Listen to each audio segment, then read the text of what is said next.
Eh bien, bonjour les spotters et bienvenue dans notre live hebdomadaire de 15 heures. Et aujourd'hui, on va parler d'une étude faite par Mailjet. Mailjet qui est une magnifique boîte dans le marketing, qui, comme son nom l'indique, Mailjet, envoie plein de mails pour les emails marketing. Et ils ont fait une étude auprès de leurs clients pour voir en fait quels étaient les besoins autour justement de l'usage quotidien en fait de leurs clients, les clients du genre du marketing. Donc c'est de ça dont on va parler. Et vous allez voir, c'est très intéressant parce qu'en fait, ils ont fait cette étude en disant mais alors qu'est-ce qui va pas, qu'est-ce qui est compliqué pour vous dans ce monde digital? Alors évidemment, la première chose qui revient, c'est on a besoin de quoi? On a besoin de budget. Bon, ça d'accord, c'est classique. Le marketing veut toujours plus de budget, mais ils ne sont pas les seuls. Deuxième chose, donc pour 30%, parce que c'était 37% pour le budget, les gens ont dit c'est quoi qui va pas? C'est on manque de ressources et de moyens. Donc là aussi, qui aujourd'hui dans les entreprises n'a pas des problèmes de moyens? Et clairement, tout le monde a envie d'avoir plus de ressources. Et en troisième position, arrive sur le podium, après j'ai envie de dire, parce que je suis désolé de le dire, des tartes à la crème, quoi, le budget et les ressources, c'est à 28%, donc au même niveau, hein, la collaboration. Alors comment se fait-il quand on a des problèmes de collaboration pour des gens du marketing qui doivent envoyer des mails à d'autres personnes? On se dit, ils envoient des mails, il est où le problème de collaboration? Je vous donne les chiffres, parce que moi, ils m'ont vraiment interpellé. Les faits aujourd'hui, que ressort l'étude de Mailjet, c'est qu'aujourd'hui, quelqu'un en marketing est connecté avec 11 personnes en moyenne pour une campagne d'emailing. 11 personnes, je ne sais pas si vous vous rendez compte, c'est la taille d'une équipe de football. Et Dieu sait qu'on sait qu'une équipe de football, c'est pas toujours facile à coordonner. Et il y en a à peu près 5 qui vont être en externe et 6 en interne. Ce qui veut dire que vous avez aussi une problématique externe et une problématique interne. Et évidemment, dans 51% des cas, je suis précis, ça génère des bugs sur de la mauvaise compréhension entre les personnes. Dans 43%, il y a des modifications qui n'auraient pas dû être faites et qui ont été renvoyées, évidemment, du coup, aux clients. Donc, vous imaginez votre email marketing envoyé à vos 100, 1000 ou 10 000 ou 1 million de clients et avec une belle erreur. Tout ça parce qu'on a 11 personnes. Et là, on n'est pas en train de jouer au foot, qu'on n'a pas réussi à marquer un but juste pour corriger une faute d'orthographe, mettre la bonne photo qu'on avait choisie, etc.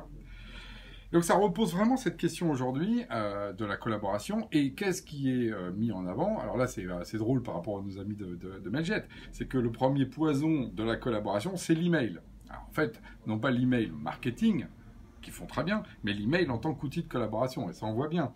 Si vous avez 11 personnes à mettre dans les mails en copie, je l'envoie à Robert, je le mets en copie à Nathalie, qui doit le mettre à Kevin, etc. Plus personne ne suit. Il y a la pièce jointe, la deuxième. Voilà, vous voyez bien tout de suite le bazar que c'est. En deuxième, on retrouve d'autres outils, évidemment, qui sont un petit peu moins poisons, mais qui sont utilisés massivement, mais qui, on voit bien, règlent pas le problème. C'est donc les Google Docs, vous savez, tout ce qui est Drive, tout ce qui est avoir des fichiers justement partagés. En fait, pourquoi ça suffit pas? C'est parce que tout simplement, c'est pas parce que vous avez rangé des fichiers dans un endroit avec la bonne image que ça explique où sont les choses. Et donc, ce qui ressort de cette étude, c'est que ce qu'il y a besoin, c'est tout simplement, effectivement, de mettre derrière des outils de collaboration plus riches. Et en Angleterre, parce que là, ils ont fait une étude un peu segmentée, ils avaient plus d'infos, je pense, avec les clients anglais. Aujourd'hui, en fait, il y a à peu près 90% des équipes marketing qui veulent s'équiper d'outils de ce type-là pour justement sortir de ce problème-là, et avec un budget moyen de l'ordre de 1 800 € par mois d'investissement. Donc on voit que l'importance effectivement qui est donnée à cette partie-là, et les problèmes que pose justement dans notre monde aujourd'hui numérique et digital, le fait de ne pas prendre ça en compte. C'est-à-dire que vous allez peut-être vous retrouver, vous, là, parlons de gens du marketing, à mettre sur la table des milliers d'euros, des dizaines de milliers d'euros, pour voir plus en campagne d'emailing, et que pour arriver à ça, vous n'allez peut-être pas investir un petit peu autour de cette collaboration pour arriver à l'objectif. Donc c'est comme si on imaginait qu'effectivement, je vais reprendre le coup du foot, même si je ne suis pas très sportif, mais je trouve que ça parle à tout le monde, c'est comme si vous imaginiez que juste parce que vous avez des attaquants qui ont marqué des buts, ça va bien se faire.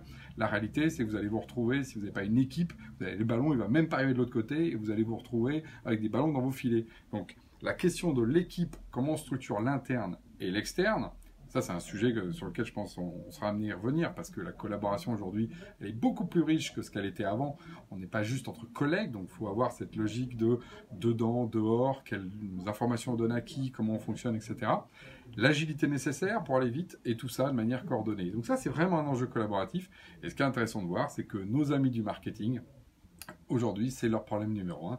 Donc, je vous invite effectivement à travailler sur cette question-là de la collaboration et de travailler comme une équipe pour être, comme nos amis français, vu que j'ai été sur ce terrain-là, les champions du monde du marketing. Sur ce, à la semaine prochaine.